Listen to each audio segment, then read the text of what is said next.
ہمارا جو اگلا موضوع ہے اس کا عنوان ہے دیگر جماعتوں کے مناہج سے اصولی اختلافات۔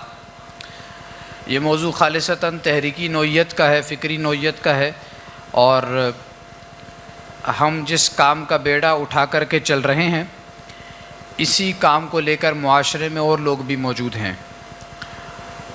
ہم نے اپنی جماعت الگ کیوں بنائی ہے، دیگر معاصر تحریکات ہیں ان کے ساتھ ہمارے کیا اختلافات ہیں، خاص طور پہ مناہج کے اعتبار سے، منہج کے ضمن میں ان کے منہج اور ہمارے منہج میں کیا فرق ہے اور فکر و نظر کا کیا اختلاف ہے۔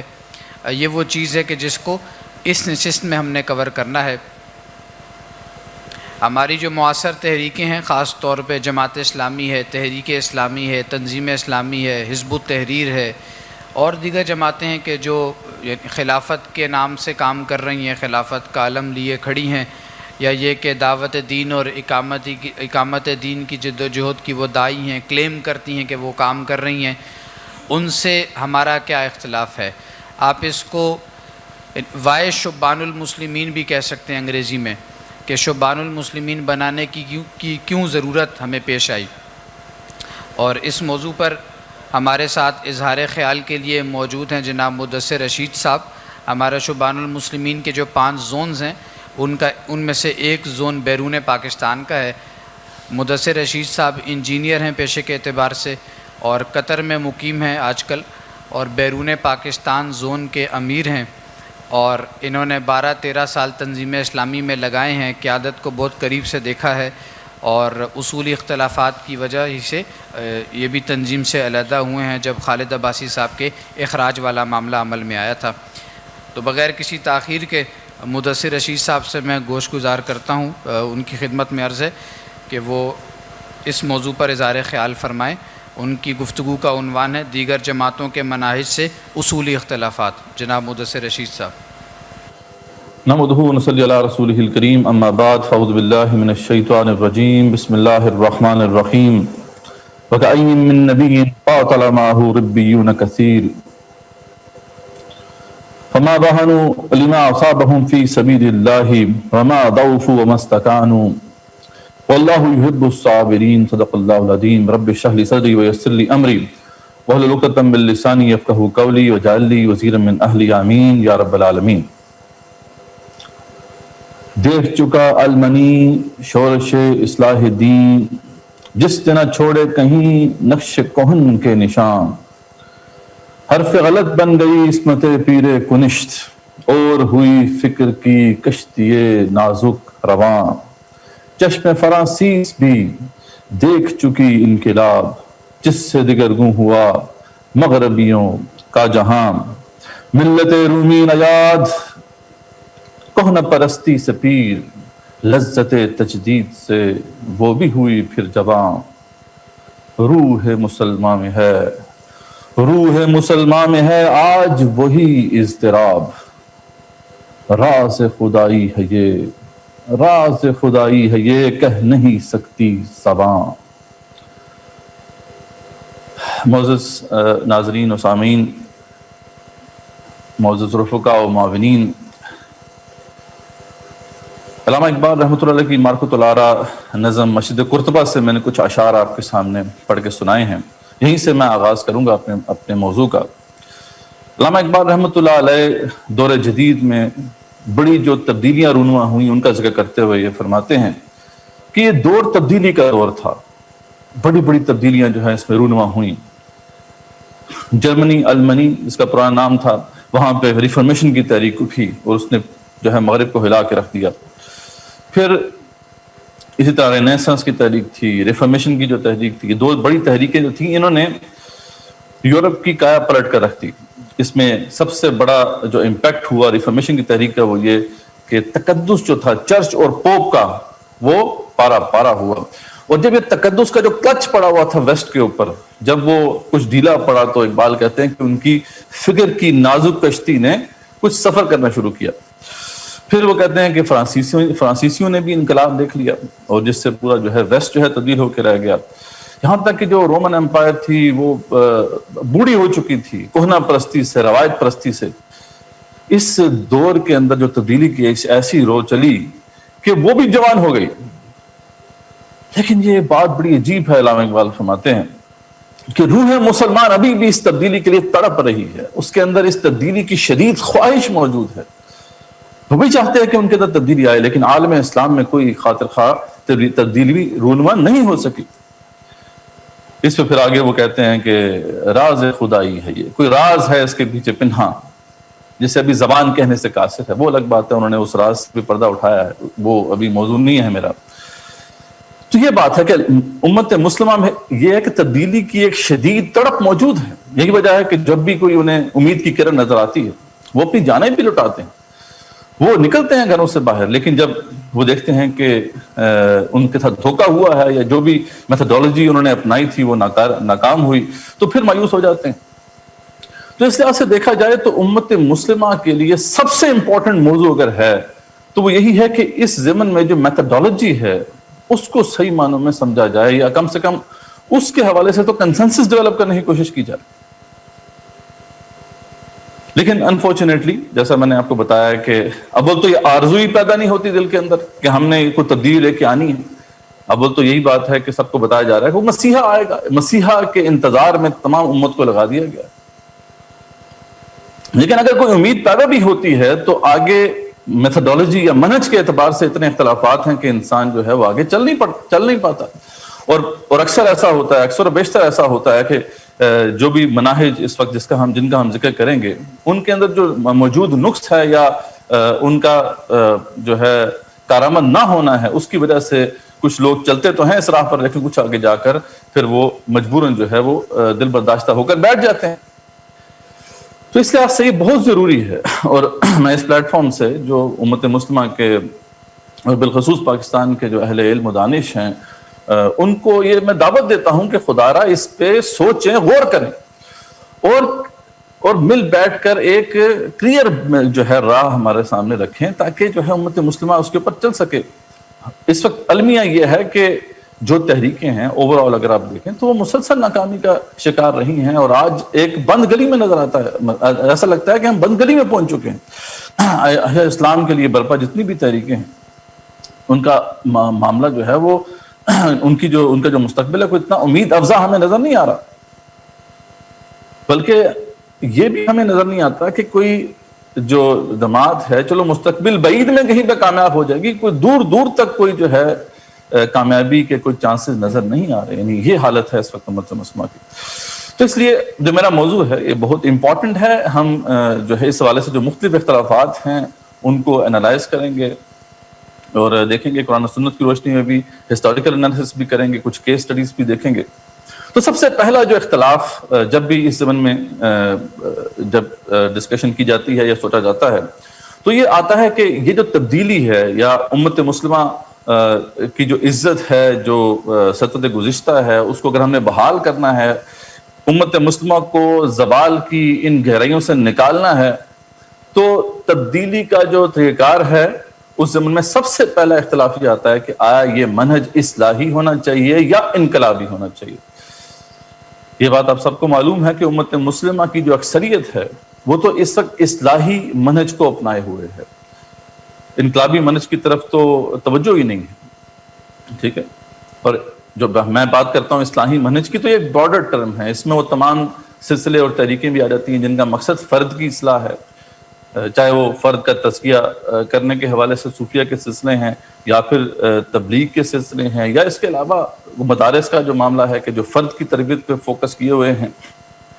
تو یہ سب اس میں آ جاتی ہیں. پھر اس کے بعد اصلاح معاشرہ کے حوالے سے بھی بعض لوگ بات کرتے ہیں، تعلیمی نظام کے اندر اصلاحات ہونی چاہیے، اکنامک سسٹم کے اندر جو ہے وہ جو ہے ریفارمز ہونے چاہیے. تو یہ ایک بارڈر کیٹیگری ہے کہ اس کو جو ہے ہم یوں کہہ سکتے ہیں کہ یہ اصلاحی منہج یا ریفارم میتھڈالوجی.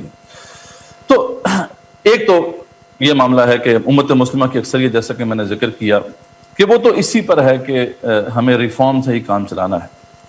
اور تو اس کے برعکس جو ہے دوسری طرف ہمارے پاس کچھ لوگ کہتے ہیں، اور یہ آوازیں بہت چند ہیں امت مسلمہ میں، کہ وہ کہتے ہیں کہ نہیں، یہ جو تبدیلی ہے یہ ایک ریولوشنری میتھڈالوجی کے بغیر نہیں آ سکتی. ٹھیک ہے، تو اب ہم اس مسئلے کا تھوڑا سا ہسٹوریکل انالیسس کرتے ہیں پہلے، اس کے بعد پھر ہم قرآن و سنت کی روشنی میں دیکھیں گے کہ آیا ان میں سے کون سی میتھڈالوجی جو ہے وہ قرآن و سنت سے مطابقت رکھتی ہے، اور جو کارآمد ہے وہ ان میں سے کون سا راستہ ہے۔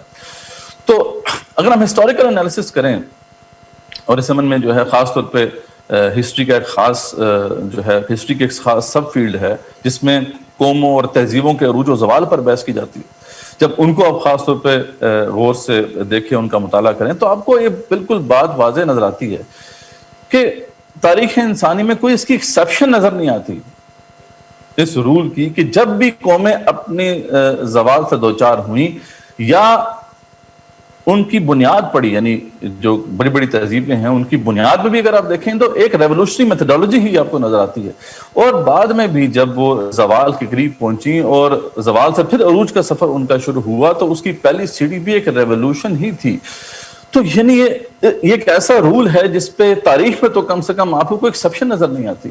خود مغرب کے عروج کا معاملہ آپ کے سامنے ہے، بھی اپنے اشعار پڑھے، اس توسط سے علامہ اقبال نے ایک طرح سے مغرب میں جو ہونے والی تبدیلی ہے اس کا پورا نقشہ کھینچ دیا کہ ویسٹ جو تھا 11ویں صدی تک بھی وہاں تو ڈارک ایجز چل رہی تھی، ٹھیک ہے، 1% اشرافیہ 99% پر جو ہے ظالمانہ اور جبران نظام قائم کیے ہوئے تھی، اور زوال کا یہ حال تھا کہ ان کے جو آخری گھڑ تھا بزنطینی سلطنت وہ بھی تقریباً اپنے خاتمے کی طرف جا رہی تھی، اور مسلمانوں کی جو سلجوق سلطنت تھی اس کی فوجیں اس کے دروازے پہ پہنچ چکی تھیں، یعنی اس حالت پہ وہ پہنچ چکے تھے، اور قریب تھا کہ شاید ان کا نام و نشان ختم ہو جائے۔ تو پھر وہ کس طریقے سے انہوں نے اس جو ہے کلیمٹی کو اوائڈ کیا، کیسے وہ نکلے اس سچویشن سے؟ تو آپ اگر تاریخ اٹھا کے دیکھیں تو آپ کو واضح نظر آ جائے گا کہ اس وقت جو تھے ان کے پوپ گریگوری دی 7th، اس نے پھر جو ہے ایک کال دی تھی کہ اب جو ہے اب ہمیں جہاد شروع کرنا ہے، یعنی جہاد کی کال دی تھی، اور اس کیمپین کو اس نے لارڈز پروجیکٹ کا نام دیا تھا، یعنی یہ خدائی منصوبہ ہے اور اس کے لیے سب کھڑے ہو جاؤ، یعنی الٹا گنگا بہنا شروع ہو گئی۔ یعنی وہ مذہب جس کے اندر تو یہی تھا کہ غاروں قوم میں قرار پکڑو، ٹھیک ہے، ان کی تو پوری تاریخ ہی یہ ہے، بلکہ ان کی دین کی مصلحت بھی یہی تھی، جیسا کہ روم کا شعر ہے کہ مصلحت در دین عیسیٰ غاروں کو، ان کے دین کی تو مصلحت ہی یہ تھی کہ غاروں قوم میں قرار پکڑو، مصلحت در دین ما جنگ و شوکت، وہ تو کہتے ہیں ہمارے دین کی مصلحت تو جنگ کرنا ہے، شوکت حاصل کرنا ہے، ہمارے دین کی تو یہ مصلحت ہے ہی نہیں۔ تو یہ جو ہے انہوں نے جہاد کی کال دی، اور یہاں سے پھر وہ جو مشہور زمانہ کروسیڈ کا سلسلہ شروع ہوا، بعد میں اس کے بعد جو پوپ اربن II تھا اس نے اس سلسلے کو آگے بڑھایا، اور اسی کی یعنی جو قیادت کے اندر پھر جو ہے کروسیڈز کو بڑی بڑی کامیابیاں حاصل ہوئیں، اور اس میں سب سے بڑی کامیابی جو تھی وہ 1099 میں یروشلم کی فتح تھی، مسلمانوں کے ہاتھوں سے نکل گیا، اور یہاں سے پھر وہ سلسلہ شروع ہوا، اور سب سے پہلے جو کلونیلز تھے وہ بیسیکلی کروسیڈرز ہی تھے۔ اس کے بعد پھر آہستہ آہستہ جو ہے ان کے اندر وہ جذبہ پیدا ہونا شروع ہوا۔ یہ تحریک شروع تو عوام الناس سے ہوئی تھی، یعنی علماء کی کال پر عوام آگے بڑھے تھے، لیکن بعد میں بڑے بڑے ان کے لارڈز اور بیرنز وہ بھی اس میں شامل ہو گئے، اور ایک نئی لہر جو ہے ایک جو ہے تبدیلی کی لہر پورے ویسٹ کے اندر جو ہے وہ پھیل گئی، اور یہی سلسلہ پھر آگے بڑھ کر جا کے جب بعد میں بادشاہتوں کی صورت میں منتج ہوا، تو ان بادشاہوں کے ظلم سے جب نجات حاصل کرنے کے لیے آگے بڑھے ویسٹ والے اہل مغرب، تو وہ بھی پھر انقلابات ہی برپا کیے انہوں نے، ٹھیک ہے۔ یہ جو اس وقت بڑی پاورز آپ کو نظر آتی ہیں امریکہ اور یورپ، ان کی بنیاد جو ہے وہ فرانسیسی اور امریکی انقلابات، اس کے علاوہ دو اور بڑی پاورز ایسٹرن پاورز رشیا اور چائنا، کہاں سے وہ معرض وجود میں آئے، کہاں سے ان کی بنیاد پڑی؟ ان کی بھی عظمت کی پہلی سیڑھی انقلابات تھی۔ تو یعنی میں آپ کو بے شمار ایسے انسٹنسز تاریخ سے کوٹ کر سکتا ہوں کہ اس رول کا کوئی ایکسیپشن نہیں ہے، لیکن انفارچونیٹلی امت مسلمہ اس بات پر مصر ہے کہ ہم نے بس وہ ریفارم میتھڈالوجی پر ہی تکیہ کر کے بیٹھے رہنا ہے۔ یہ بات جو ہے اب کم سے کم ہمیں سمجھ لینی چاہیے، زوال اپنی انتہاؤں کو پہنچ چکا ہے، ہمیں فیوچر میں امید کی کوئی کرن نظر نہیں آ رہی ہے، ہمیں ایک بڑی ہی نازک موڑ پہ یہاں پہ کھڑے ہیں۔ امت مسلمہ اور اہل احیاء اسلام کے لیے کی جانے والی جو تجدیدی مساعی ہے، یہ دونوں بڑے نازک موڑ پر کھڑے ہیں۔ انہی کے اوپر تکیہ تھا نا کہ یہ امت مسلمہ کو دوبارہ سے جو ہے ان گہرائیوں سے زوال کی نکالیں گے، یہی کہتے تھے، کم سے کم کلیم کرتے تھے کہ ہم ضامن ہیں، لیکن یہ ہے کہ وہ فیل ہو چکے. تو یہ تو میں نے آپ کے سامنے ایک ہسٹوریکل انالیسس پیش کیا. اچھا، اس حوالے سے ایک اور انٹرسٹنگ بات یاد آ گئی مجھے کہ یہ جو دور ہے جو میں نے آپ کو بتایا، کروسیڈز کا یہ جو زمانہ ہے، اس پہ اگر آپ غور کریں تو ایک اور بڑی انٹرسٹنگ بات آپ کے سامنے آتی ہے کہ جب تخت بغداد کمزور ہو گیا تھا، جب مسلمانوں کی جو سینٹرل حکومت تھی وہ بہت کمزور ہو چکی تھی، اور یہاں پہ ہمارے ہاتھ سے یروشلم بھی نکل چکا تھا، یہ مسلمانوں نے پھر یہ یروشلم واپس کیسے لیا؟ یہ بھی بہت انٹرسٹنگ داستان ہے. اس وقت جب مسلمانوں کے ہاتھ سے پورا یہ لیوانٹ یعنی الشرق کا جو علاقہ تھا نکل گیا تھا، تو پھر اگر آپ تاریخ اٹھا کے دیکھیں تو یہ پھر اس وقت کے علماء ہی تھے جن کی حمیت دینی جو ہے وہ ان کو گوارا نہ ہوا کہ یہ ظلم جو ہے اس طریقے سے جاری رہے. اور ان میں سے جو بڑے نام ہیں شیخ زین الدین الحربی، اور اس کے یہ جو ہے دمشق میں تھے، اور حلب میں جو تھے شیخ ابو الفضل بن کشاب. یہ جو دو بڑے علماء تھے، انہوں نے پھر کال دی تھی. سب سے پہلے تو انہوں نے جو خلیفہ تھا اس کو جا کے احساس دلایا کہ تم کتنے جو ہے وہ بے حمیت ہو کہ تمہارے بھائی وہاں پہ مر رہے ہیں اور تم یہاں پہ آرام سے بیٹھے. لیکن جب انہوں نے دیکھ لیا کہ یہ بے حس ہیں، تو پھر انہوں نے کال دی. دمشق کی جو مین مسجد ہے وہ پھر اس کا مرکز بنا، اور وہاں سے پھر وہ جہاد کا عظیم سلسلہ شروع ہوا، جس میں سب سے پہلے جو ہے عماد الدین زنگی، نور الدین زنگی، اور پھر مجاہد کبیر صلاح الدین ایوبی رحمۃ اللہ علیہ آئے، اور انہوں نے پھر یہ پورا لیوانٹ کا جو علاقہ تھا یہ فتح کر دیا. تو دیکھیں کہ امت میں بھی اگر تاریخ، اب امت کی بھی تاریخ اٹھا کے دیکھیں تو اس میں بھی جب زوال کے قریب جب معاملہ پہنچنے لگتا تھا تو پھر یہ ایک ریولوشنری میتھڈالوجی ہی تھی جس کی وجہ سے پھر تقویت ملتی تھی. خود سلطنت ہسپانیہ کا بھی یہی معاملہ ہے جس کو پھر تقویت ملی تھی. یوسف بن تاشفین جیسے بڑے مجاہد جو تھے انہوں نے جب یہ جدوجہد شروع کی. خیر، تو اس کی کوئی ایکسیپشن نہیں ہے. تو یہ میں نے ایک اور اینگل سے آپ کو یہ بات سمجھائی ہے. ویسے تو قرآن و سنت میں یہ بات بالکل واضح ہے، یعنی قرآن مجید سے تو آپ کو اس کے علاوہ یعنی ریولوشنری منہج کے علاوہ کوئی اور منہج تو ہے کہ اس کی گنجائش ہی نظر نہیں آتی ہے. سورہ احزاب میں یعنی یہ پوری جو صورت ہے یہ جہاد و قتال فی سبیل اللہ اس کا مین موضوع ہے، خاص طور پہ غزوہ احزاب کے تناظر میں یہ نازل ہوئی. اس میں اللہ تعالیٰ اینڈ میں کیا فرماتے ہیں کہ اِنَّا عَرَضْنَا الْأَمَانَةَ عَلَى السَّمَاوَاتِ وَالْأَرْضِ وَالْجِبَالِ، کہ ہم نے اس امانت کو پیش کیا آسمانوں پر، زمین پر اور پہاڑوں پر.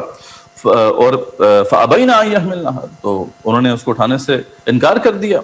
وَأَشْفَقْنَ مِنْهَا، اور وہ ڈر گئے اس کو اٹھانے سے. فَحَمَلَهَا الْإِنسَانُ، اور انسان نے اس کو اٹھا لیا. إِنَّهُ كَانَ ظُلُومًا جَهُولًا، اللہ تعالیٰ فرماتے ہیں کہ ظالم جاہل تھا، اس نے ادراک نہیں کیا کتنی باری ذمہ داری اس نے اٹھا لی ہے، لیکن اٹھا لی. یہ بھی اللہ تعالیٰ کی مشیت میں ہی تھا کہ اس نے اٹھانی تھی، کیونکہ آگے اللہ فرماتے ہیں یہ کیوں ہوا، لِيُعَذِّبَ اللَّهُ الْمُنَافِقِينَ وَالْمُنَافِقَاتِ، تاکہ اللہ تعالیٰ منافق مردوں اور منافق عورتوں کو عذاب دے. والمشرکین والمشرکات، اور مشرک مرد اور مشرک عورتوں کو اللہ تعالیٰ عذاب دے. وَيَتُوبُ اللَّهُ عَلَى الْمُؤْمِنِينَ وَالْمُؤْمِنَاتِ، اور توبہ قبول کرے مومن مردوں اور مومن عورتوں کی. وَكَانَ اللَّهُ غَفُورًا رَحِيمًا، اور اللہ تعالیٰ غفور رحیم ہے. اور یہ بات ہم بالکل جانتے ہیں قرآن مجید کی روح سے کہ منافق کون ہوتا ہے؟ جو جہاد سے گریز کرے وہی منافق ہے. جو جہاد سے گریز کرے وہی منافق ہے. اللہ فرماتے ہیں کہ یہ سارا سلسلہ یہ بائی ڈیزائن تھا، یہ ایسے ہی ہونا تھا تاکہ اللہ جانے یہاں پر، پرکھیں یہاں پر کون ہے مومنین، کون ہے منافقین اور کون ہے مشرکین. اور مشرکین اور منافقین کا ٹھکانہ پھر جو ہے جہنم ہے. یعنی اللہ تعالیٰ یہاں پہ بیان فرما رہے ہیں جو ہم نے یہ جو سلسلہ جو ہے جزا اور سزا کا رکھا ہے، انسان کو یہ ذمہ داری دی، یہ سارا جو ہم نے سلسلہ شروع کیا ہے اس کے پیچھے ایسنس یہی ہے کہ ہم دیکھنا چاہتے ہیں کہ تم میں سے کون جہاد کرنے والے، کون ہے جو ڈٹ جانے والے اللہ کے دین کے غلبے کے لیے. وَلَنَبْلُوَنَّكُمْ حَتَّى نَعْلَمَ الْمُجَاهِدِينَ مِنْكُمْ وَالصَّابِرِينَ وَنَبْلُوَ أَخْبَارَكُمْ، ہم تو یقیناً تمہیں آزما کر رہے ہیں جب تک کہ ہم پرکھ نہ لیں کہ تم میں سے جہاد کرنے والے کون ہیں اور کون ہے جو ڈٹ جانے والے ہیں اس راہ میں، اور جب تک کہ تمہاری حالتوں کی ہم پرکھ نہ کر لیں. بے شمار آیات. میں نے ابھی آیت آپ کے سامنے سورہ آل عمران کی پڑھی، وَكَأَيٍّ مِّن نَبِيٍّ قَاتَلَ مَعَهُ رِبِّيُّونَ كَثِيرٌ، کتنے ہی جو ہے اللہ والے نبیوں کے ساتھ ہو کر قتال کرتے رہے. ٹھیک ہے، وَمَا وَهَنُوا لِمَا أَصَابَهُمْ فِي سَبِيلِ اللَّهِ، تو فما وَهَنُوا لِمَا أَصَابَهُمْ فِي سَبِيلِ اللَّهِ، تو اللہ کے راستے میں جو مصیبت پہنچی وہ اس سے وہ کمزور نہیں پڑے، بودے نہیں پڑے. وَمَا ضَعُفُوا وَمَا اسْتَكَانُوا، نہ کمزور ہوئے نہ ہی انہوں نے ہمت ہاری. وَاللَّهُ يُحِبُّ الصَّابِرِينَ، اللہ تعالیٰ ڈٹ جانے والوں کے ساتھ ہے. اللہ تعالیٰ جو ہے ڈٹ جانے والوں سے محبت کرتا ہے. پھر سورہ بقرہ میں ام حسبتم ان تدخلوا الجنہ، صحابہ کرام بار بار جھنجھوڑ کے اللہ تعالیٰ نے کیا فرمایا کہ تم جو یہاں پہ تمہیں مصیبت جھیلنی پڑ رہی ہے اس مشکل مرحلے میں، تو تم نے حساب لگا لیا کہ اس کے بغیر تمہیں جنت مل جائے گی. ام حسبتم ان تدخلوا الجنہ وَلَمَا يَأْتِكُم مَثَلُ الَّذِينَ خَلَوْا مِن قَبْلِكُم، ابھی تو وہ تمہارے پر حالات آئی نہیں جو تم سے پہلے لوگوں پر آئے تھے. مَسَّتْهُمُ الْبَأْسَاءُ وَالضَّرَّاءُ وَزُلْزِلُوا، ان پر مصیبتیں آئیں، پریشانیاں آئیں، یہاں تک کہ وہ ہلا دیے گئے. حَتَّى يَقُولُ الرَّسُولُ وَالَّذِينَ آمَنُوا مَعَهُ مَتَىٰ نَصْرُ اللَّهِ، یہاں تک کہ اہل ایمان بھی جو تھے اور جب انبیاء رسول علیہ السلام بھی تھے ان کے ساتھ اہل ایمان تھے، چلا اٹھے کہ اللہ تیری مدد کب آئے گی، تب اللہ کی طرف سے مدد آئی. جب ان کو اس مقام پہ پہنچا دیا گیا، اور یہ ایک ایسا رول ہے جس کی بے شمار مثالیں قرآن میں موجود ہیں. انبیاء رسول علیہ السلام کی زندگیوں میں وہ جو وقت آئے ہیں، وہ لمحات آئے ہیں جب ان کے زبانوں سے شکایات نکلی ہیں. خود رسول اکرم صلی اللہ علیہ وسلم کی زندگی میں وہ وقت آیا ہے. اور صحابہ کرام کی زندگی میں وقت، یہ غزوہ احزاب کا وہ مارکہ تھا جس میں اللہ تعالیٰ نے خود فرمایا ہے کہ ہم نے ہنالک ابتلی المؤمنین وزلزلوا زلزالا شدیدا، ہم نے مومنوں کو وہاں پہ آزما دیا اور ان کو ہلا دیا جیسے کہ ہلایا جاتا ہے. تو قرآن مجید کی روح سے تو ریولوشنری میتھڈالوجی کے علاوہ کوئی اور میتھڈالوجی ثابت نہیں ہوتی. لیکن میں نے آپ کو ایک اینگل سے بھی یہ بات واضح کر دی، ایک ہسٹوریکل انالیسس بھی آپ کے سامنے پیش کر دی. دنیا کی کوئی بھی قوم اگر کھڑی ہوئی ہے تو ایک انقلابی منہج کو اپنا کے کھڑی ہوئی ہے. یہ خام خیالی ہے کہ بس آپ افراد کی اصلاح کرتے جائیں اور خود بخود معاشرہ صحیح ہو جائے گا، خود بخود نظام بھی صحیح ہو جائے گا. ایسا کبھی نہیں ہوتا، نہ ہی پہلے کبھی ہوا ہے، نہ آئندہ کبھی ہوگا. یہ ایک سراب ہے جس کے پیچھے ہم پڑے ہوئے ہیں. اور کیا خوبصورت پھر اس کی پوری قرآن مجید کا جو اصل فکر ہے، اصل فہم ہے، اس کی کیا خوبصورت ترجمانی کی ہے علامہ اقبال نے اشعار میں. اور وہ آپ کے سامنے یہ پوسٹرز بھی لگے ہوں گے.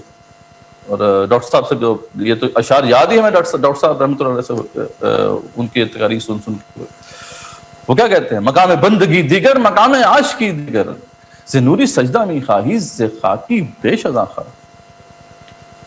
کہ مقام بندگی اور ہوتا ہے، مقام عاشقی اور ہوتا ہے. یہ جو خاک، یہ جو نور والا ہے، ز نوری سجدہ می خواہی، اس سے تو اللہ تعالیٰ کو سجدہ ہی چاہیے. سجدہ ہی کرانے تھے تو پھر یہ کافی نہیں تھے. لیکن یہ ز خاکی، یہ جو خاک والا انسان، اس سے تو کچھ اور چاہیے تھا نا. چنا خدرا نگہداری کے بائیں بے نیازی ہے. بڑی انٹرسٹنگ بات وہ کہتے ہیں اللہ تعالیٰ کے حوالے سے. وہ کہتے ہیں اللہ تو بے نیاز ہے، اللہ تعالیٰ تو بے نیاز ہے، اسے تو کچھ بھی نہیں چاہیے ہونا چاہیے. مطلب اس کو تو ہم سے کچھ چاہیے ہے، یہ مجھے بات سمجھ نہیں آئے گی، لیکن یہ ہے کہ یہ مجھے کنفرم برحال ہو گیا ہے کہ کیا چاہیے. وہ کیا ہے؟ شہادت پر وجود خود سے خون دوست آقا. اللہ تعالیٰ اپنے وجود پر اپنے دوست کے خون سے شہادت چاہتا ہے. بس یہ ساری بات ہے. کیا خوبصورت انداز میں علامہ اقبال رحمۃ اللہ علیہ نے اس کی ترجمانی کی. تو بار بار اقبال کا تو یہی پیغام تھا، نکل کر خانقاہوں سے ادا کر رسم شبیری، رسم شبیری ادا کرنی پڑے گی. ٹھیک ہے جی، کہ فقر خانقاہی ہے فقط اندوہ دل گیری. اور بار بار کہا کہ تیرے دین و ادب سے آ رہی ہے بوئے رہبانی. یہ جو رہبانیت نے تجھے جو ہے وہ جکڑ رکھا ہے، اس میں سے بو آ رہی ہے تیرے دین سے بھی، تیرے ادب سے بھی. یہی ہے مرنے والی امتوں کا عالم پیری. ٹھیک ہے، مرنے والی امتیں پھر اسی طریقے سے یہ رہبانیت کو اپنا لیتی ہیں. تو امت مسلمہ کے اندر جو اس وقت رہبانیت کا سارا سلسلہ چل رہا ہے، اسی کے اثرات ہیں کہ ہم جو ہے ریفارم جو میتھڈالوجی ہے یا اصلاحی منہج اس کو چھوڑنا نہیں چاہ رہے. لیکن یہ بالکل جو ہے اس سے کوئی تبدیلی واقع نہیں ہوگی. جزوی طور پہ تبدیلی واقع ہو جائے گی. ٹھیک ہے، وہ ہو رہی ہے. جہاں سے جو سورس ہے فائر کی، آگ کی، جو اصل جہاں سے آگ نکل رہی ہے، اس کو جب بند نہیں کیا جائے گا تو ان کے شعلوں کو بجھاتے تو ساری زندگی لگ جائے گی، وہ سلسلہ ختم نہیں ہوگا. تو یہ سب سے پہلے تو ہمیں کلیئر ہونا چاہیے اس حوالے سے کہ ریولوشنری میتھڈالوجی ہی اپنانا ہوگی. یہ ایک ایسا فطری اصول ہے اللہ تعالیٰ کا، نہ صرف ہمارے لیے ہے، یہ تمام امتوں کے لیے. اس پہ کوئی ایکسیپشن آپ کو نظر نہیں آئے گی. اور قرآن و سنت کی روح سے یہی آپ کو نظر آتا ہے. اس پہ آخری بات یہی ہے کہ رسول اکرم صلی اللہ علیہ وسلم کی زندگی کیا وہ ایک ریفارم موومنٹ تھی یا کہ ریولوشنری موومنٹ تھی؟ آپ کی زندگی جو ہے اگر آپ اس کو دیکھیں تو اس میں کوئی دوسری رائے نہیں پیش کی جا سکتی کہ انہوں نے تاریخ کا عظیم ترین انقلاب برپا کیا. جیسا کہ ابھی منیر صاحب نے آپ کے سامنے تفصیلاً کھولا، اس پر مزید بات کرنے کی مجھے ضرورت نہیں. تو یہ پہلا اختلاف جو ہے میں نے اس کو انالائز کیا ہے ہسٹوریکلی، اور پھر میں نے آپ کو قرآن و سنت کے حوالے سے دیے. اسی زمانے میں پھر جو دوسرا اختلاف سامنے آتا ہے مناہج کے اعتبار سے کہ ٹھیک ہے، جب لوگ کہتے ہیں کہ ٹھیک ہے مان گئے جی ریولوشنری میتھڈالوجی ہمیں اپنانی ہے، تو کیا آپ ہم سے مطالبہ کرتے ہیں کہ بندوق لے کے میدان میں آ جائیں؟ ٹھیک ہے، چڑھ دوڑے ہم پھر حکومتوں کے خلاف؟ تو یہ بھی ایک ذری بات ہے، معاملہ ہے جس کو ہمیں انالائز کرنا ہوگا. اور اس میں کچھ ذری بات ہے وہ جو جذباتی عناصر بھی ہیں جو کہتے ہیں ٹھیک ہے ہمیں تو کسی قسم کی نہ تو استطاعت کی ضرورت ہے کہ ہم نے نفری پوری کرنی ہے، نہیں دشمن فوج جتنی بڑی کیوں نہ ہو، ہمیں تو بس جو ہے AK-47 لے کے شروع ہو جانا ہے یا سوسائڈ بلاسٹ کرنے. تو یہ بہت بڑی مس انڈرسٹینڈنگ ہے جسے ہمیں دور کرنا ہوگا. اس ضمن میں یہ بات یاد رکھیں کہ یہ مسئلہ آج ہمیں درپیش ہے، کیونکہ آغاز انسانیت سے لے کر 14ویں-15ویں صدی تک بھی طریقہ تصادم کے اندر کوئی بڑی تبدیلی واقع نہیں ہوئی تھی. تصادم کا ایک ہی طریقہ رائج تھا، کوئی کسی کو سوچنے کی ضرورت تھی نہیں. ایک میدان جنگ ہوتا تھا، دو فوجیں اس میں اترتی تھیں، آہنی ہتھیاروں سے لڑائی ہوتی تھی، جس نے میدان مار لیا وہ جیت گیا. یہ اصول 14ویں-15ویں صدی تک اسی طرح من عن رہا. 14ویں-15ویں صدی میں صرف اس میں اتنا فرق آیا تھا کہ گن پاؤڈر کی ایجاد کے بعد آہنی ہتھیاروں کی جگہ بندوقیں آ گئیں، لیکن باقی اصول وہی تھا. میدان جنگ سجے گا، دونوں فوجیں اتریں گی اور بندوقیں استعمال ہوں گی. ٹھیک ہے، یہ سلسلہ ایون کہ mid 20th سینچری تک اسی طرح رہا، اس میں کوئی بڑی تبدیلی واقع نہیں ہوئی. کیونکہ اکثر لوگ یہ کہتے ہیں نا کہ آپ کہتے ہیں جی انقلاب برپا کرو، جہاد کرو، اور ہمیں پھر آپ لگا دیتے ہو پرامن احتجاجی تحریک کے پیچھے. ٹھیک ہے، جیسے اکثر لوگ جو ہے یہ اعتراض کرتے. تو وہ اصل میں ہم کیوں یہ بات کر رہے ہیں؟ ہم اس لیے یہ بات کر رہے ہیں کہ اب جو جنگ ہے اس کا طریقہ کار یا تصادم کا طریقہ کار تبدیل ہو گیا ہے، ہماری مجبوری ہے. 20ویں صدی کے مڈ کے بعد ریاستیں اتنی مضبوط ہو گئیں، ان کے پاس ہتھیار ایسے آ گئے، مشینری ایسی آ گئی کہ ان کے خلاف اب ایک عوامی جو ہے وہ تحریک کا اٹھ کر مقابلہ کرنا ممکن نہیں رہا. تو اب کنونشنل وارفیئر تو ایون یعنی دو بڑی طاقتوں کے درمیان نہیں ہوتی، یعنی اب دو بڑی طاقتوں کے درمیان بھی کولڈ وار ہوتی ہے، اس کی ڈائنامکس اور ہیں، وہ پراکسی وارز ہیں، آپ کی ٹریڈ وار ہے، ڈپلومیٹک وار ہے، وغیرہ وغیرہ. آج تو وار کی ڈائنامکس ہی چینج ہو گئی ہیں. تو جیسے دو بڑی طاقتوں کے درمیان جنگ کی ڈائنامکس چینج ہو گئی ہیں، بالکل اسی طریقے سے جو ریولوشنری اسٹرگل کے اندر تصادم کا جو مرحلہ ہے اس کی ڈائنامکس بھی چینج ہو گئی ہیں. آپ دیکھیں فرینچ اور امریکی ریولوشنز میں باقاعدہ آرمز اٹھائے ہیں، وہاں پہ جیکوبنز اٹھے، یہاں پیٹریاٹس اٹھے. پھر جو ہے رشیا اور چائنا کے اندر باقاعدہ ریڈ آرمیز کھڑی ہوئی اور انہوں نے بندوقیں اٹھائی، لڑی ہیں، وہ باقاعدہ آرمیز لڑی. لیکن اب یہ ممکن نہیں ہے. لیکن انسانیت برحال سوچنا، انسانیت تو سوچتی رہے گی. کانفلکٹ تو اس کی سرشت میں ہے، کانفلکٹ تو ہوتا رہے گا. آج سے اگر ہم 1000 سال بعد بھی جو ہے اگر ہوں تو وہاں پہ بھی کانفلکٹ تو جاری رہے گا. تو انسان نئے طریقے ڈھونڈتا رہتا ہے، اور ہمیں یہ دیکھنا ہے کہ جو طریقہ اگر انسانیت نے سمجھا ہے اور وہ کارآمد ہے تو اسے اپنانا ہے. تو جب یہ کنونشنل وارفیئر کا طریقہ کارآمد نہیں رہا تو پھر دو طریقے اس والے سے سامنے آئے. سب سے پہلے گوریلا جنگ کا طریقہ سامنے آیا، اور یہ سب سے پہلے جو ہے اس کا استعمال ریولوشن کے حوالے سے وہ شیخ ویرا نے کیا، موزتون نے کیا. ان دونوں کی کتابیں بھی ہیں اسی موضوع کے اوپر، آن گوریلا وارفیئر. تو گوریلا وارفیئر جو ہے وہ ایک کارآمد طریقہ رہا ہے، لیکن ہم دیکھتے ہیں کہ جب ہم اینڈ آف 20th سینچری کی طرف جاتے ہیں، ریاستیں اتنی مضبوط ہوگی، ان کے وسائل اتنے بڑھ چکے ہیں کہ اب گوریلا جنگ بھی کارآمد نہیں رہی. خاص طور پہ ان جگہوں پر جہاں پہ مضبوط ریاستیں موجود ہیں، اسٹینڈنگ آرمیز موجود ہیں، انفراسٹرکچر موجود ہے، وہاں تو بالکل بھی وائبل نہیں ہے کہ آپ گوریلا جنگ کے ذریعے سے تبدیلی لے کر آئیں. کیونکہ گوریلا جنگ کا یہ تو ٹھیک ہے، وہاں پہ تو فائدہ ہے جہاں پر انفراسٹرکچر تباہ ہو چکا ہے، ریاستی ادارے نہ ہونے کے مترادف ہیں، فورن آکوپیشن ہے، جیسے افغانستان کا معاملہ ہے، جیسے لیبیا کا معاملہ ہے، اب جیسے شام کا معاملہ ہو گیا ہے اب، یا پھر وہ جو ہے صومالیہ کا معاملہ ہے. ان جگہوں پر اب گوریلا جنگ ہی ہو سکتی ہے. یہاں پہ اب اور کوئی راستہ ہمارے پاس نہیں ہے. لیکن جہاں انفراسٹرکچر موجود ہے، جہاں پر ریاستی ادارے سٹرونگ ہیں، فوجیں ہیں، وہاں پر یہ بالکل بھی اب کارآمد نہیں ہے. اور پھر یہ بھی دیکھا گیا کہ اس طریقہ کار سے اگر آپ کو فتح بھی ہو جائے تو اس کا جو کولیٹرل ڈیمیج جسے کہتے ہیں، یعنی اس کی وجہ سے جو تباہی برپا ہوتی ہے سوسائٹیز کے اندر، وہ اتنی ڈیوسٹیٹنگ ہوتی ہے کہ اس کے بعد جو ہے اس کو ری بلڈ کرنا سوسائٹی کو نیکسٹ ٹو امپاسبل ہو جاتا ہے. کیونکہ اس میں تو ظاہری بات ہے آپ نے ہٹ کیا اور آپ رن کر کے سوسائٹی میں چلے گئے, وہاں پہ پھر وہ بمباری کرتے ہیں, انفراسٹرکچر تباہ ہو جاتا ہے. ابھی آپ شام کی تصویریں دیکھ لیں, افغانستان کی تصویریں دیکھ لیں, اب کھنڈرات ہیں, وہاں سے ان کو ری بلڈ کر کے ایک ورکیبل سوسائٹی کی شکل میں جو ہے وہ ان کے لیے آگے بڑھنا ممکن نہیں ہے. تو ان ساری وجوہات کی بنا پر پھر انسانیت نے سوچا تو ایک اور طریقہ سامنے آیا, اور یہ بھی کارآمد طریقہ کار ہے, اس کی بے شمار مثالیں موجود ہیں.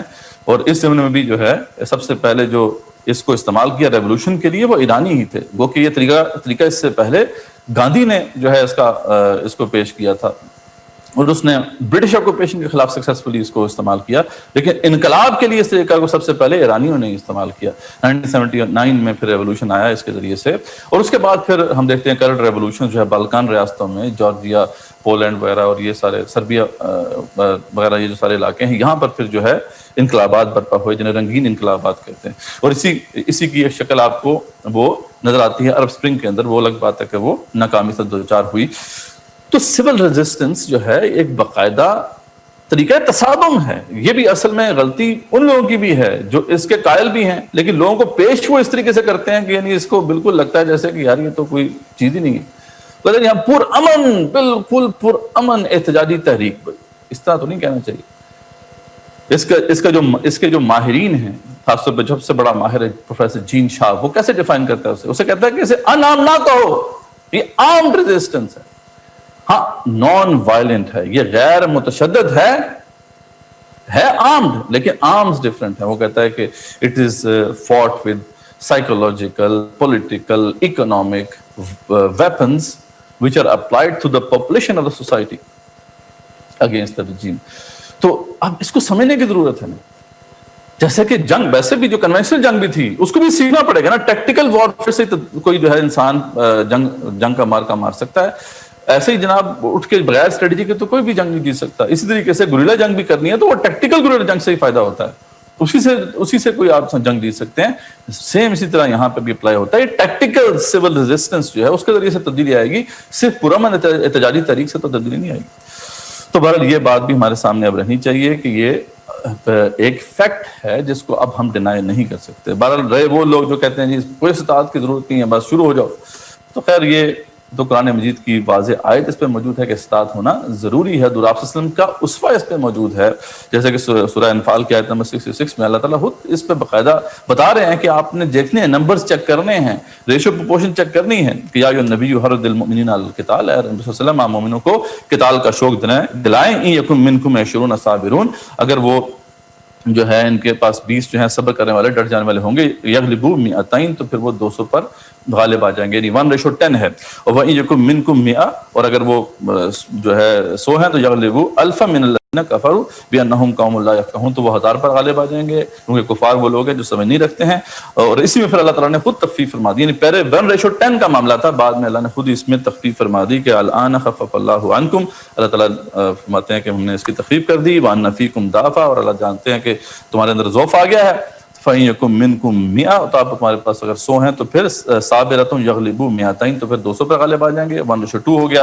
وَإِن يَكُن مِّنكُم 1000, اور اگر تمہارے پاس 1000 ہیں تو یغلبوا 2000 بإذن اللہ, تو وہ 2000 پہ غالب آ جائیں گے. واللہ مع الصابرین, اللہ ڈٹ جانے والوں کے ساتھ ہے. تو معلوم ہوا کہ ریشو پروپورشن دیکھنی ہے آپ نے, اور غالباً یہی وجہ تھی کہ غزوہ احزاب میں جب ریشو پروپورشن برابر نہیں آ رہی تھی, اور یہ جو کھوٹ کی بات ہے ہمیں پتہ ہے کہ غزوہ احد کے اندر جو ہے یہ منافقین کا معاملہ کھل کے سامنے آ گیا تھا, تو وہ کھوٹ آ چکا تھا جس کا ذکر یہاں پہ ہوا ہے, اور صحابہ کرام اس بات کو تسلیم کرتے تھے رضی اللہ عنہم اجمعین. تو اس کے بعد ہم دیکھتے ہیں کہ جب 10,000 کا لشکر حملہ آور ہوا, اور مسلمان جو تھے اس وقت تقریباً 3,000 کے قریب تھے, جن میں 2,000 جو تھے وہ تو ٹھیک ہے کسی 2,200 کے قریب تو صحابہ ہوں گے, بعد میں بیچ میں 700-800 قریب تو منافقین تھے اندازاً. تو کھوٹ موجود ہے, اس لیے آپ صلی اللہ علیہ وسلم نے اوائڈ کیا کانفلکٹ. یہ بڑی عجیب بات ہے, یہ ان جہادی عناصر جو ہیں ان کو سمجھانے کی ضرورت ہے یہ بات کہ رسول اکرم صلی اللہ علیہ وسلم کے ساتھ وہ لوگ بھی تھے جنہوں نے اپنی آنکھوں سے فرشتوں کو اترتے ہوئے دیکھا تھا بدر میں, لیکن آپ صلی اللہ علیہ وسلم نے اوائڈ کیا. اور بیچ میں آپ کو پتہ ہے ایک وقت ایسا بھی آیا کہ بنی غطفان کو آپ صلی اللہ علیہ وسلم نے کہا کہ سعد بن معاذ اور سعد بن عبادہ وغیرہ کو کہا کہ میں جو ہے چاہتا ہوں کہ 1/3 جو مدینے کی پیداوار ہے وہ ان کو دے دیں تاکہ بیچ میں سے یہ فیکشن نکل جائے. تو یہ جو الائنس بنا ہے ٹوٹ جائے گا. تو اس پہ وہ انہوں نے نہیں قبول کیا اسے. انہوں نے کہا آپ کا حکم ہے تو ٹھیک ہے, لیکن اگر آپ ہمیں بچانے کے لیے ایسا کر رہے ہیں تو پھر ہم اس کو نہیں مانتے. تو آپ سے نے کہا ہاں میں تمہیں بچانے کے لیے ایسا کر رہا ہوں. ٹھیک ہے, وہ الگ بات ہے پھر بعد میں اللہ تعالیٰ نے کوئی اور سبیل پیدا کر دی. تو یہ بہت اہم معاملہ ہے جس کو سمجھنے کی ضرورت ہے, خاص طور پہ وہ عناصر جو جہادی قسم کے عناصر ہیں, نوجوانوں کو یہاں سے پمپ کر کے لے جاتے ہیں. ٹھیک ہے, تو اور استعمال کرتے ہیں. یہ چیز ایسی نہیں ہے. تو یہ بات اب الحمدللہ اب کلیئر ہوگی کسی حد تک, ہم نے کر دی ہے کہ جو میتھڈالوجی ہے اس حوالے سے اس میں آرمڈ ریزسٹنس اب بالکل بھی وائبل نہیں رہا, اور دوسرے جو طریقے ہیں تصادم کے وہ اب ہمیں ایکسپلور کرنے ہوں گے. جو افیکٹو طریقہ ہے اسے اپنائیں, بس سیدھی سیدھی بات ہے. جو ان افیکٹو ہے اسے اپنانے کی ضرورت نہیں ہے, جس سے بلکہ زیادہ نقصان ہونے کا خدشہ ہے. اور اب تو ظاہر بات ہے مسلم کنٹریز میں جو ہے اگر آپ آرمڈ ریزسٹ کریں گے تو پھر آگے بھی مسلمان ہی آپ کے ہاتھوں سے مریں گے. یہ اس سے کولیٹرل ڈیمیج کی جو سیویرٹی ہے وہ بہت زیادہ بڑھ گئی ہے. تو یہ ایک معاملہ جو ہے دوسرا ہمارے سامنے اس اختلاف کے حوالے سے آتا ہے. پھر دیکھتے ہیں ہم اس کے تیسرا بڑا اختلاف بعض تحریکوں کی طرف سے یہ پیش کیا جاتا ہے, بعض اسکالرس کی طرف سے بھی یہ پیش کیا جاتا ہے, اور یہ مطلب کافی عرصے سے پیش کیا جا رہا ہے کہ دیکھیں جی اصل معاملہ یہ تھا کہ رسول اکرم صلی اللہ علیہ وسلم نے ہجرت کے فوراً بعد ایک ریاست, مدینہ کی ریاست قائم کر دی تھی. ٹھیک ہے, اور ہم سب جانتے ہیں کہ جہاد و قتال فی سبیل اللہ تو ریاست قائم کرنے کے بعد ہوا, اس سے پہلے تو صرف دعوت ہوئی ہے. تو چنانچہ یہ بات واضح ہو گئی کہ جب تک کہ اسلامی ریاست نہیں قائم ہو جاتی تو صرف دعوت ہی دعوت آپ کو دینی ہے, دعوت دینی ہے, تربیت کرنی ہے, اور آپ کو کچھ نہیں کرنا. ٹھیک ہے جی. اب یہ جو ہے معاملہ بڑا کنفیوزنگ ہے, بہت سے لوگوں کو یہ کنفیوز کرتا ہے, آج بھی کرتا ہے. خود جوید احمد غامدی صاحب جو ہیں ان کی کتاب بوحان میں انہوں نے ایک تنقید کی تھی ڈاکٹر صاحب کے جو بھی تصورات ہیں اس حوالے سے, اور ایک اس کا مضمون کا نام تھا اہل بیت کی خدمت میں, بیت انورٹڈ کاموں میں, اہل بیت یعنی بیت والے ہیں نا, ڈاکٹر صاحب کہتے تھے کہ شخصی بیت کرے, تو اہل بیت کی خدمت میں, تو اس میں بھی انہوں نے اس مسئلے کو اٹھایا ہے. اور پھر ایک بڑی تحریک جو ہے جس کی بنیاد فلسطین میں پڑی, اور دنیا کی بڑے ممالک ہیں ان میں ان کے مراکز ہیں, پاکستان میں بھی رہے کچھ عرصے سے, بین بھی ہیں, تو وہ بھی یہ نظریہ رکھتے ہیں کہ جو مدینہ کی جو ریاست یعنی ہجرت کے فوراً بعد مدینہ ایک اسلامی ریاست تھی, اور اس سے پہلے بہرحال جہاد و قتال فی سبیل اللہ نہیں ہے, وہ اس کے بعد ہی جہاد و قتال فی سبیل اللہ ہوگا. تو اس کو کیسے ہم ٹیکل کر سکتے ہیں اس مسئلے کو؟ تو سب سے پہلے دیکھیں اس پہ ہمیں انالائز کرنا ہے کہ اس سے مدینہ کو ایک ریاست قرار دینا یہ بہرحال یہ مناسب نہیں ہے یہ بات, کیونکہ ریاست ایک جدید تصور ہے. ریاست کسے کہتے ہیں؟ ریاست ایک ایسا ادارہ ہوتا ہے جسے ایک ڈیفائنڈ ٹیریٹری یعنی ایک معین علاقے میں رہنے والے لوگوں پر ایسی اتھارٹی حاصل ہوتی ہے کہ وہ وہاں قانون سازی بھی کر سکتے ہیں اور قانون کا نفاذ بھی کر سکتے ہیں. ٹھیک ہے, تو یہ اس کی ایک رف ڈیفینیشن ہے ایک ریاست کی. جبکہ وہاں پہ تو ایک ٹرائبل سوسائٹی تھی, یعنی وہاں پہ نہ کوئی ڈیفائنڈ ٹیریٹری تھی اس طریقے سے, نہ ہی اس طریقے سے قانون سازی باقاعدہ ہوتی تھی. ٹھیک ہے, تو یعنی اس کو کمپیئر کر دینا یہاں پر ایک ریاست کے ساتھ یہ ایک مناسب معاملہ نہیں ہے. پھر ہم دیکھتے ہیں کہ مدینے کے اندر کم سے کم یہودیوں کے حوالے سے تو یہ اصول تھا کہ وہ اگر چاہیں تو آپ سے اپنے فیصلے کروا لیں, ورنہ اپنے خود فیصلے کراتے رہیں. یعنی صلح حدیبیہ تک تو تقریباً یہی سلسلہ تھا. غزوہ جو سورہ مائدہ کے اندر اس کا ذکر ہے, فَإِن جَاءُوكَ فَاحْكُم بَيْنَهُمْ أَوْ أَعْرِضْ عَنْهُمْ, اگر وہ آپ کے پاس آئیں تو پھر آپ فیصلے کر دیں ان کے درمیان, ورنہ اعراض کریں. ٹھیک ہے, تو کیا اس ریاست میں ایسا ہو سکتا ہے کہ آپ اس کے جو شہری ہیں ان کو کہ اپنی مرضی سے آپ چاہیں تو اپنی مرضی سے فیصلے کر لیں, ورنہ ہمارے پاس آئیں تو ہم فیصلے کر دیں گے؟ ایسا نہیں ہوتا. پھر ہم خود دیکھتے ہیں کہ جب واقعہ افق کے اندر منافقین کے اوپر حد قذف نہیں لگی, ٹھیک ہے, مومنین پہ لگی, تو معلوم ہوا کہ آپ صلی اللہ علیہ وسلم کا جو حکم تھا وہ ولنگلی تو یعنی ان پہ نافذ ہو رہا تھا, جو کہ آپ صلی اللہ علیہ وسلم کو اللہ کے رسول یا نبی صحیح معنی میں مانتے تھے یا آپ صلی اللہ علیہ وسلم کی اطاعت کرنے کو تیار تھے, لیکن جو لوگ باغی تھے ان کے اوپر نہیں لگ رہا تھا اس طرح کا حکم.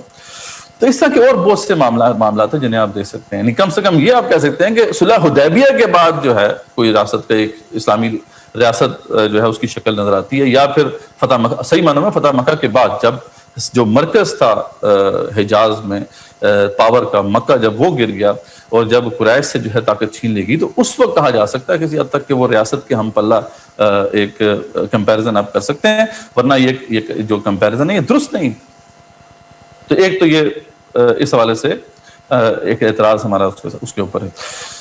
لیکن چلیں، جو اس سے بھی بڑا مسئلہ ہے وہ ایک شریعت کا بہت بڑا اصول ہے جس کو وائلیٹ کیا گیا ہے اس کے اندر، اس فلسفے کے اندر جو کہ بیان کیا جاتا ہے۔ وہ کیا ہے کہ یہ شریعت کا اصول ہے کہ سیرت اور اس کے جو مختلف واقعات ہیں ان کے تسلسل سے کبھی بھی کسی حکم کی فرضیت اخذ نہیں کی جاتی، نہ ہی کسی حکم یعنی کوئی فرض ہے تو اس کی کوئی علت ہے، کوئی کنڈیشن ہے، اس سے اخذ کیا جاتا ہے۔ یہ اصول بہت امپورٹنٹ ہے، کیونکہ اگر اس کو توڑ دیں گے، یعنی میں اس کی ٹیکنیکل بحث میں نہیں جا رہا، لیکن موٹی سی بات میں بتا رہا ہوں کہ اگر اصول کو آپ توڑ دیتے ہیں تو شریعت کی بنیادیں ہل کے رہ جاتی۔ تو یہ جتنے بھی احکامات ہیں، جتنے بھی فرائض ہیں، نماز، روزہ، حج، زکوٰۃ، یہ سارے مدینے میں جا کے فرض ہوئے ہیں۔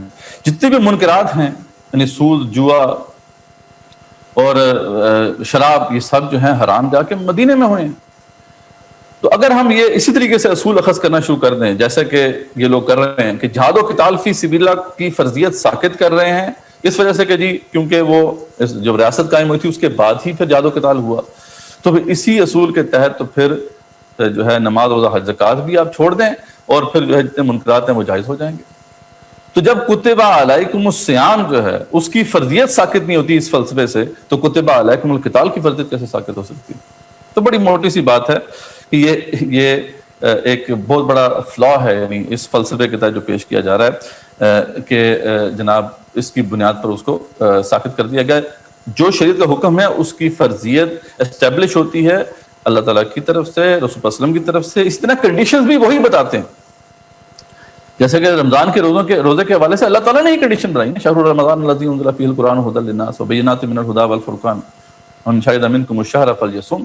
تو یہ کنڈیشن اللہ نے بتائی کہ رمضان کے اندر یہ فرض ہوگا۔ اسی طریقے سے جو ہے جہاد و قتال فی سبیل اللہ کے حوالے سے جو حکم ہے وہ اللہ کی طرف سے، وقاتلوہم حتی لا تکون فتنہ ویکون الدین کلہ للہ۔ ایک ہی کنڈیشن ہے، ایک ہی علت ہے کہ جب دین کل کا کل اللہ کے لیے نہیں ہوگا تو پھر جو ہے جہاد و قتال فی سبیل اللہ واجب ہے۔ کہیں پر یہ اس کا ذکر نہیں ملتا کہ جی پہلے ریاست ہوگی، پہلے جو ہے مسلمانوں کو کوئی حاکم ہوگا تبھی جہاد و قتال فی سبیل اللہ ہوگا۔ اور یہ بات ہے بھی ایک طرح سے مندرجہ خیز کہ آپ یہ کہہ رہے ہیں کہ جی مسلمانوں کا اگر لیڈر کال دے گا تبھی جہاد فرض ہوگا، تو وہ تو لیڈر ہے ہی نہیں، تو نہ ہوگا بانس نہ بجے گی بانسری، ٹھیک ہے۔ تو یہ جو ہے تیسرا اعتراض ہے، اس حوالے سے اس کو ہم نے ریفیوٹ کیا، یا تیسرا اختلاف ہے اس کو ہم نے اس کے ضمن میں جو اشکالات ہیں ان کا ازالہ کیا۔ پھر اس حوالے سے تو چوتھی بات جو ہے یہ بھی حزب التحریر یا جو بھی اس حوالے سے دیگر تناظیم ان کی طرف سے بھی بات ہے، خصوصاً جو ہے ان کی طرف سے یہ بات پیش کی جاتی ہے کہ ہجرت کے کیونکہ فوراً بعد اسلامی ریاست قائم ہوئی تھی تو پھر کیسے قائم ہوئی؟ اگر جہاد و قتال فی سبیل اللہ سے نہیں ہوئی تو پھر کس طریقے سے ہوئی؟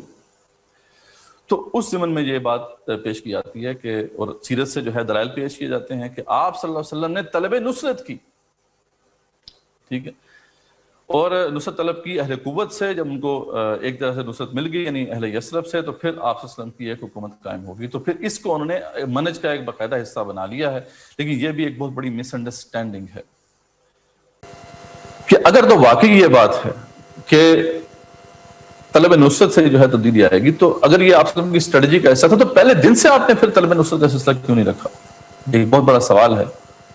اس سے معلوم ہوتا ہے کہ ایک خاص وقت میں جا کے آپ صلی اللہ علیہ وسلم نے یہ معاملہ کیا، اور وہ جو خاص وقت ہے وہ ہم دیکھتے ہیں کہ اس سے پیچھے اللہ کا ایک حکم ہے، اور وہ حکم ہجرت، کہ جب کسی جگہ پر آپ دین کی جو ہے دعوت پیش کرتے ہیں، حق کو پیش کرتے ہیں، اور اس تلاش میں آپ کی جان کے در پہ لوگ ہو جاتے ہیں، ٹھیک ہے، آپ کے جان کے لالے پڑ جاتے ہیں، تو اس وقت جو ہے آپ کے لیے لازم ہوتا ہے کہ آپ اپنی جان کو بچائیں اور وہاں سے کسی اور جگہ پہ ہجرت کریں، کسی دارالامن کی طرف جائیں۔ اگر دارالاسلام میں مل جاتا ہے تو کئی بات ہے۔ اس لیے آپ صلی اللہ علیہ وسلم نے اس سے پہلے جو ہے صحابہ کرام کو انسٹرکشن دی، انہوں نے حبشہ کی طرف ہجرت کی، اور پھر آپ صلی اللہ علیہ وسلم خود بھی پھر جب آپ کی جان کے در پہ وہ ہو گئے تو آپ نے مدینہ کی طرف ہجرت کی۔ تو یہ ہجرت کا جو فیز تھا وہ بیسیکلی آ گیا تھا، جس میں پھر آپ صلی اللہ علیہ وسلم طلب نصرت کر رہے تھے۔ آج بھی اگر یہ کوئی بھی تحریک کسی بھی جو ہے اس حوالے سے کام کرتی ہے، دعوت دیتی ہے، حق پیش کرتی ہے، اور اس کی اور اس جرم کی پاداش میں ان کی جان کے لالے پڑ جاتے ہیں، جان کے در پہ ہو جاتے ہیں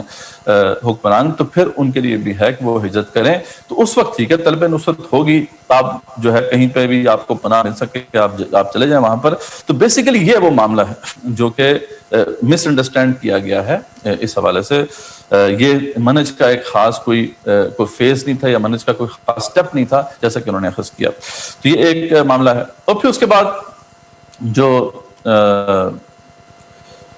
ایک اور بہت بڑا اختلاف ہے، جو کہ بہت عالم اسلام میں بہت بڑی تحریکوں نے پھر وہ اس منہج کو اپنایا، وہ ہے الیکشن کے ذریعے سے تبدیلی.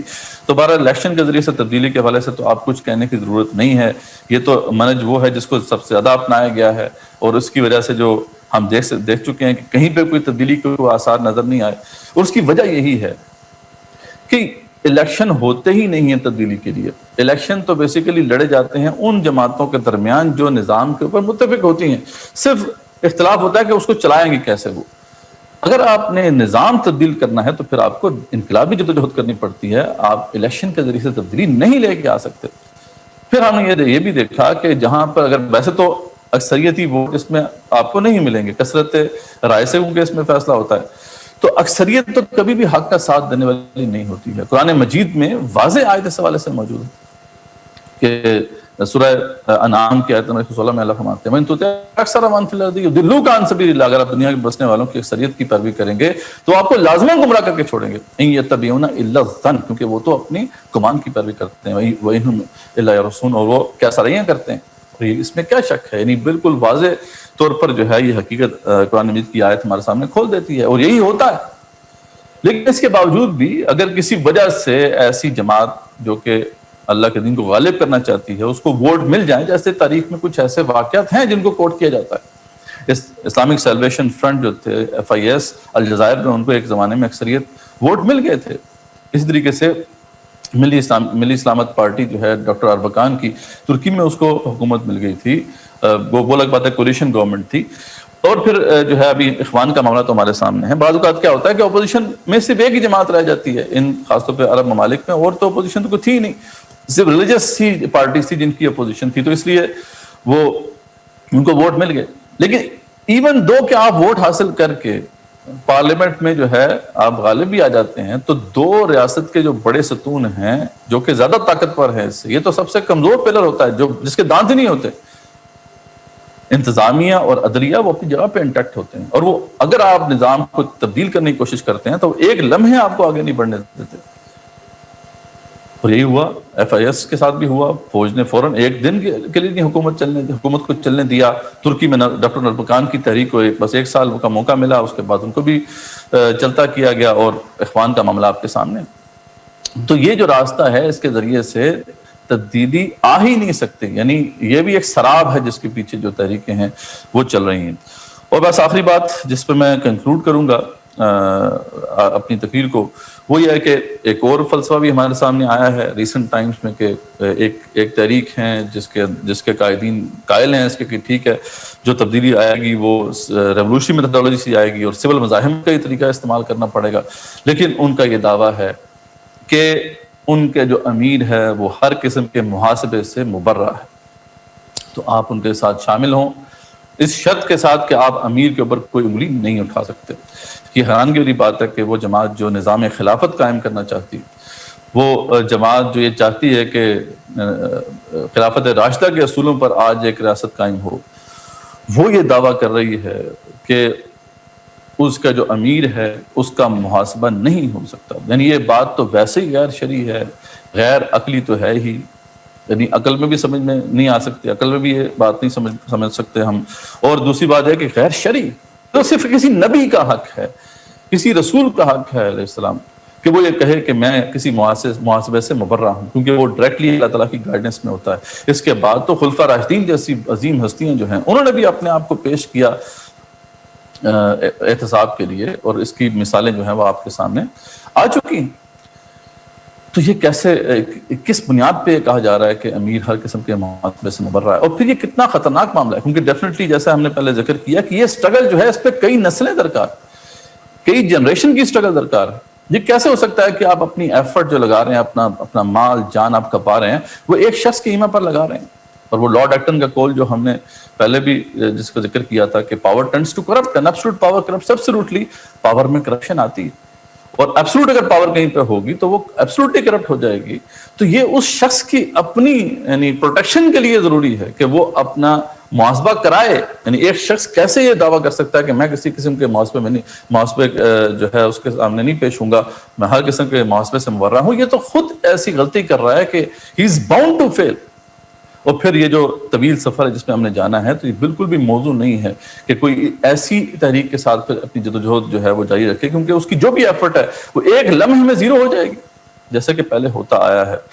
تو بہرحال یہ جو 5 مختلف جو ہے اختلافات اس حوالے سے موجود ہیں منہج کے ضمن میں، ان کو برج کرنا یہ آج وقت کی اہم ضرورت ہے، تاکہ ایک صحیح کلیئر منہج جو سیرت محمدی صلی اللہ علیہ وسلم سے بھی ماخوذ ہو اور آج کے دور میں جو ہے کارآمد بھی ہو.